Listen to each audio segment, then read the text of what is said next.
আচ্ছা ময়না, তুমি এভাবে বসে আছো কেন? কিসের জন্য বসে আছো? তোমার কি হয়েছে বলো তো? কি হয়েছে? বসে আছো কেন? কি হয়েছে মানে? তুমি জানো না অফিসে আমাকে অনেক অপমান করেছো? অপমান করার পরে বাড়িতে আসার পরে তুমি আমাকে মারধর করছো এজন্য। মারধর করবো না? তুমি আমার জন্য পান্তা রেখে যাও আর তুমি হোটেলের মধ্যে গরম গরম খিচুড়ি খাও, তাহলে তোমাকে কি কি করব বলো?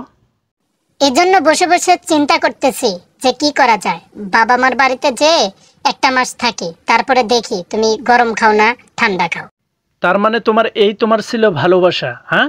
তুমি আমাকে এই ভালোবাসা দেখাইলে, হ্যাঁ? তুমি আমাকে এতটুকুই ভালোবাসো? আজকে আমি বুঝতে পারলাম। বউকে মারার সময় ভালোবাসা কই থাকে? বউকে মারার সময় ভালোবাসা কই থাকে? ওই সময় খেয়াল করতে পারলে না যে বউকে একটু মহব্বত করে আর না মারি? আরে রাগের মাথায় একটা কিছু হয়ে গেছে, তুমি আমাকে মাফ করে দিও। তুমি আর তোমার বাবার বাড়িতে যেও না, গেলে আমাকে ঠান্ডা খেতে হবে।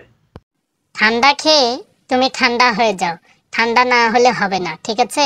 তুমি একটু ঠান্ডা হও, তোমার মাথা অনেক গরম তো, ঠান্ডা হও তারপর। তুমি আমাকে এভাবে বলতে পারো না, ঠিক আছে? আমি জানি যে তুমি আমাকে অনেক ভালোবাসো, ঠিক আছে? তুমি এমন করতেছো আমি কিছুতেই বুঝতে মার দেওয়ার পরে এত ভালোবাসা দেখাতে হবে না, ঠিক আছে? মারের সময় তখন ভালোবাসা কই গেছিল? ওই সময় তো ঠিকই মার দিলা, অপমানও করলা অফিসের মধ্যে। আরে তোমাকে ঘুরতে নিয়ে যাব, দেখবা তোমার মন ভালো হয়ে যাবে, ঠিক আছে? তোমার বাবা মার বাড়িতে যেতে হবে না, ঠিক আছে? তোমাকে আমি অনেক ভালোবাসি, তুমি বোঝো না কেন সোনা পাখি? আসলে কি, পুরুষ মানুষ এমনই একটা জিনিস যে এরা মার দেওয়ার সময় ঠিকই পারে, রাগ হওয়ার সময় ঠিকই পারে, কিন্তু আরে তুমি মাথা গরম করো না তো, মাথা ঠান্ডা করো। আসলে পুরুষ মানুষ আমরা একটু বউদেরকে বেশি মারি, এটাই তো বলবা?